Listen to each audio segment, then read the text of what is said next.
Okay, so I'm part way there. What have I done? I've painted all the Japonica now. Not sure that I'll go back into it either because I'm quite liking the way it looks. I can, get the impression that it's sitting one on top of another and overlapping and making, nice shapes and quite loose. I've still got this darker, not very open tulip here to paint. So holding my brush all the time quite loosely, as with the pencil, and trying not to get too much detail. Right, so I'm going straight in, I think, with a mixture of the cadmium red and the alizarin to try and get this one nice and dark.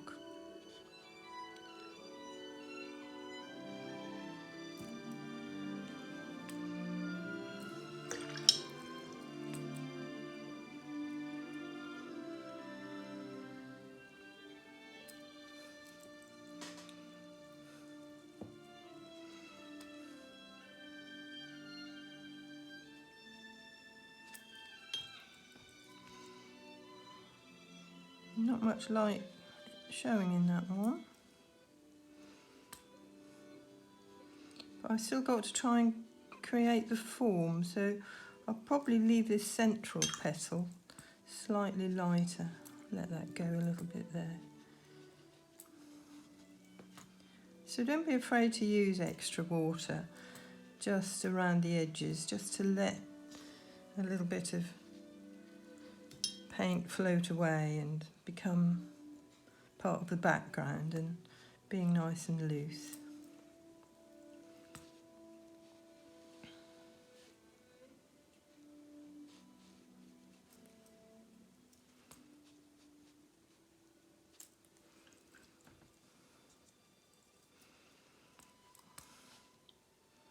You can see that I've put a few of the tulip leaves in. I've still got one or two left, but beware of tulip leaves. They really can overtake. They're very wide and flat, but looked at in the right way and sort of from the sides and just move them around, you can actually make them create nice shapes for you.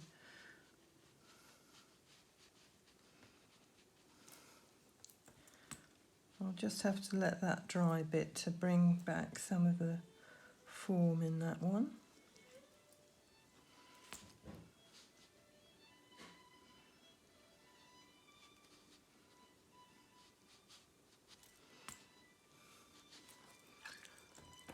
It's looking all right. It'll dry up fine. So while I'm waiting for that to dry, I'll just go back. I need a little bit more alizarin out, I think.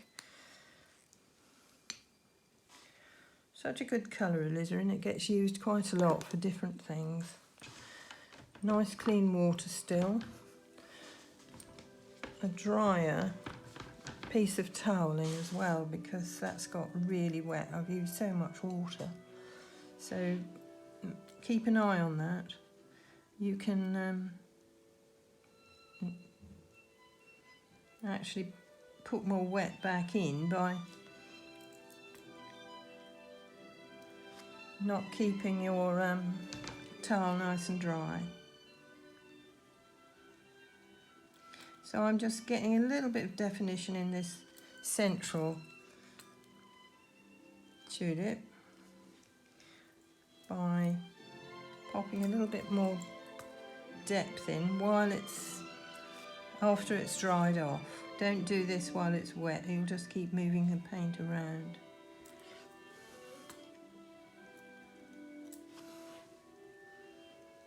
Well, I'm not going to do this everywhere, but I think with the one in the centre, which is a focal area, it's just as well to bring that up a bit. creating similar marks to the ones that I see in front of me. You can't hope to get the exact marks, and it's not necessary.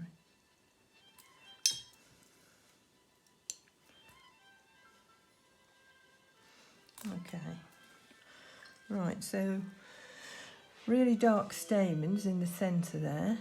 I've got some Perylene Violet here, which I think will probably do the trick and make a huge difference. Nice and dark. You can always put a little bit of the ultramarine with that. It'll make you a nice purple.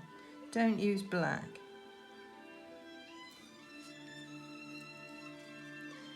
So that's created a nice centre there. Just dampen it a little bit just to soften it away. And there's a little sort of creamy stamen in the centre there. Could I see any in here? Yes, I can.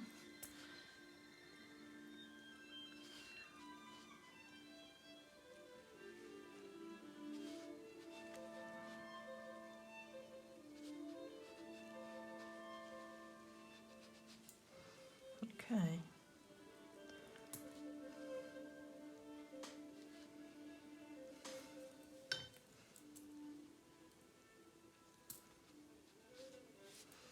Right.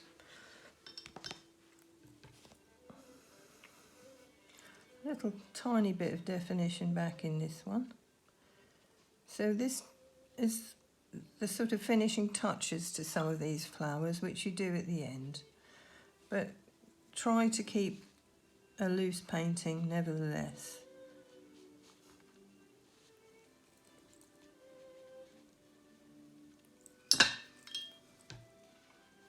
Holding that brush nice and loosely and just bringing up some of that strength in there. A little bit of the blue in there as well if you want to get really dark. One side.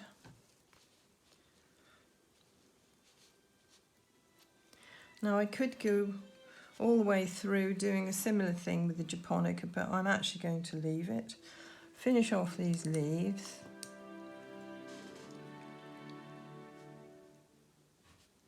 Again, nice and loosely, just creating the shapes.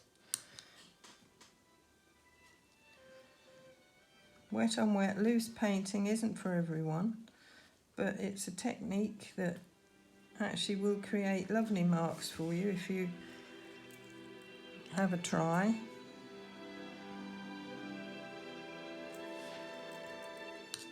Leaves are quite good for sort of filling in around the edges and in the middle and just finishing off.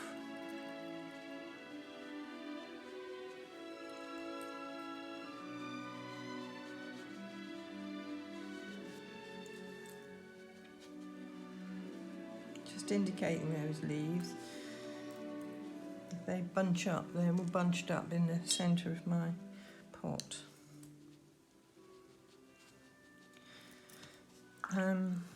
So then we've got stalk to deal with. So I've got raw umber, burnt umber and ultramarine blue for my stalks here, which some are thicker than others. Some it's quite thick here, so they've got to go through. But also the sword brush, I think, to create lovely spiky. So all the blossoms are now coming out, and they do tend to look quite Japanese, so do have a go at painting some blossom.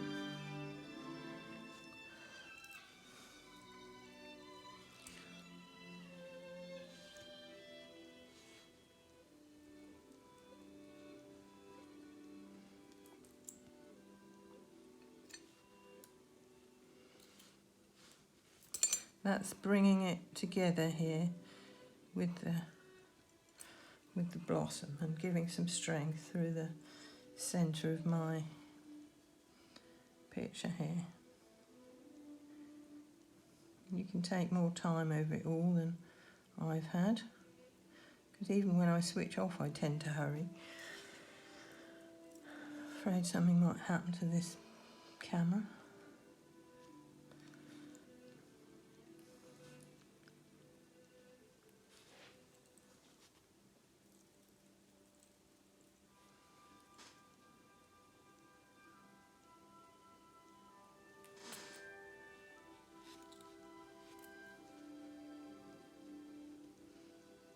Don't necessarily have to draw all of these in, you can just see what you need and where you need to go, I think, when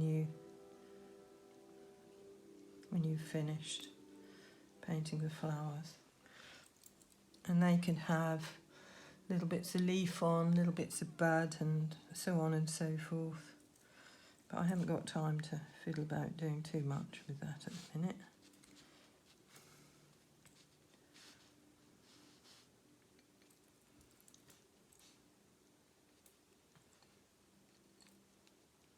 This is a bit hurried, but I hope you're getting the idea. It's a full vase anyway. I need to actually just work on that vase in a sec. A bit more leaf going on there, here and there.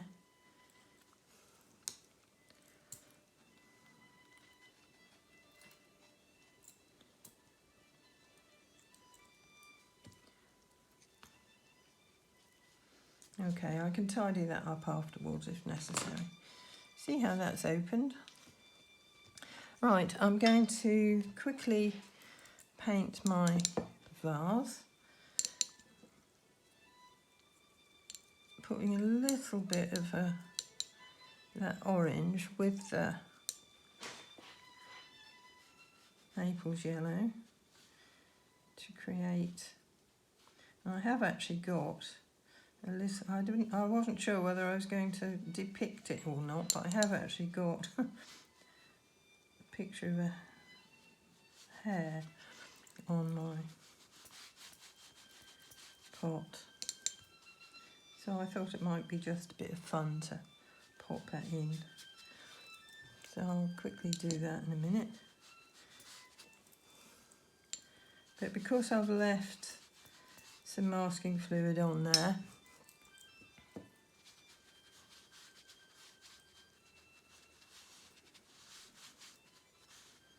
my shine is going to show up when I take it off.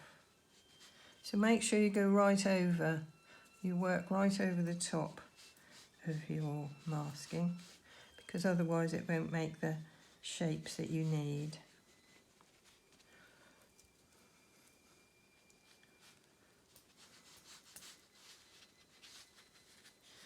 Right, my vase goes out at the bottom of the page because I hadn't got a big enough piece of paper to deal with the whole thing.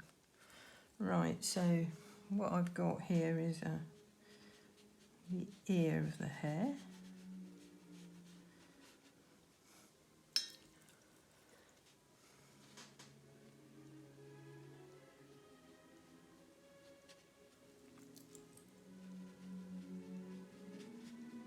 He's just peeping round the side here.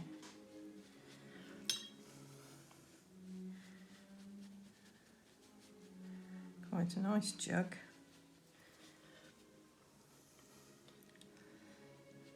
But when he's dry, I'm going to outline him with a darker colour, which is the way he's looking on the pot. And I'll send you a photograph so you can actually see what I'm talking about.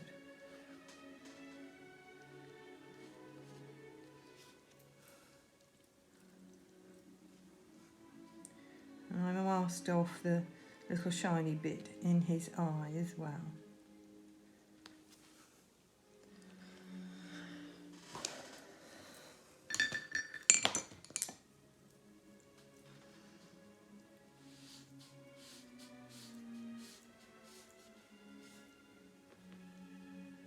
It's all a bit wet, but you get the idea. It'll be all right.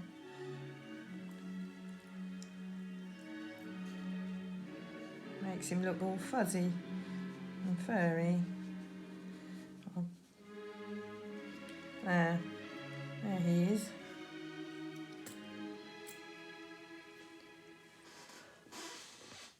Hope you can see that. I'll tidy him up, I think, a bit more. Something necessary here. I think that's that light stamen that I missed out.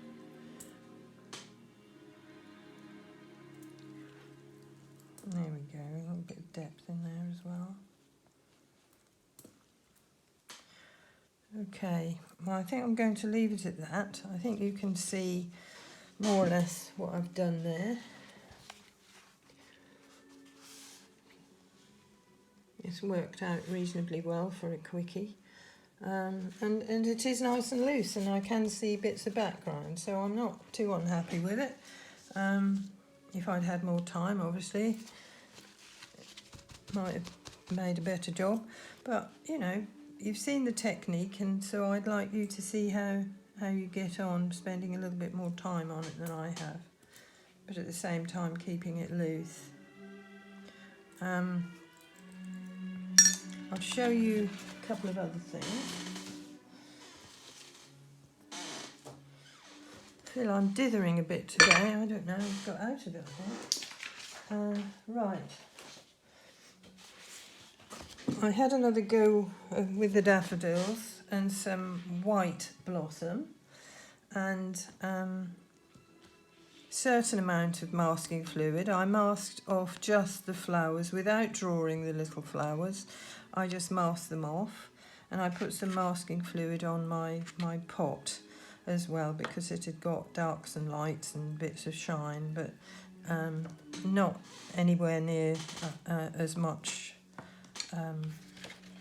masking fluid as I would have used on maybe something like this one, because lots and lots more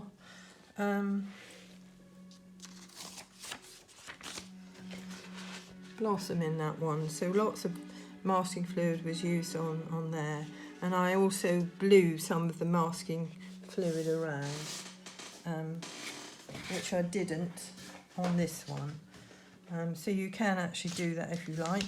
The background on here is smalt, and I used Viridian and the cobalt blue shadow colour, and aqua green and Payne's grey in the pot. Okay, so that's if you want to have another go at the daffodil. And I wondered if you might want to start on another montage with some larger flowers. I did a quickie with some of the flowers that are around and some that I had. So that's just another idea to keep you going. Hang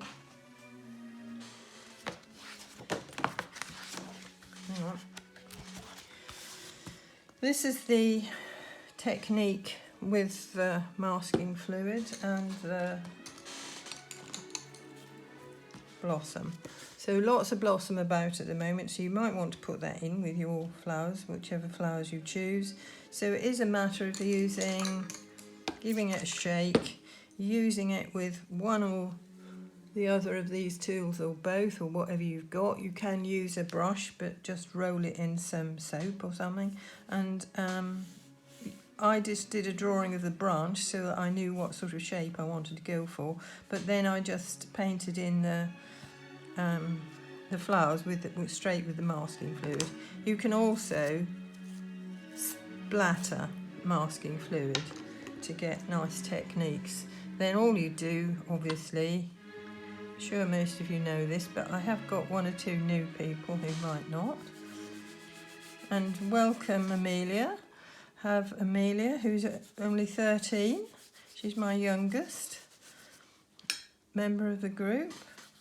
So she'll be watching today. And she's a nice little artist.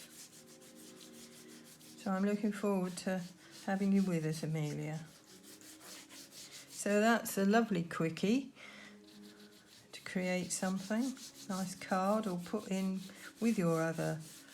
Make sure you go all the way over everything. You can put salt on there, you can, put different colours in, but that's the way to do it. Then you'll end up with that when you've taken off your masking fluid, and don't do that until it's completely dry because you'll smudge it.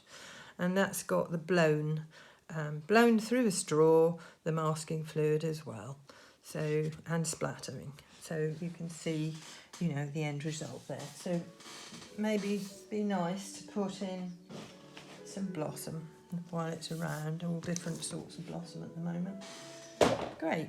Okay, I did a very quick 10-minute thing just to remind me to tell you that if you want to do something like a hyacinth, or something that's got lots of little petals all close together, then use your pen and then just wash over. But I mean, that's a real quickie, but you know, it can work if you take a bit more time. Right, that's it, I think. I hope to be a little bit more on top of things by next week. Doesn't pay to have a break. I'll send you notes and anything else I think might be helpful for you. And next week I'm going to demonstrate a magnolia. Mine are really looking good at the moment. Lots on my little tree and opening up nicely when the sun shines. Let's hope for more of it. Okay, see you next week then. Thank you. Bye-bye.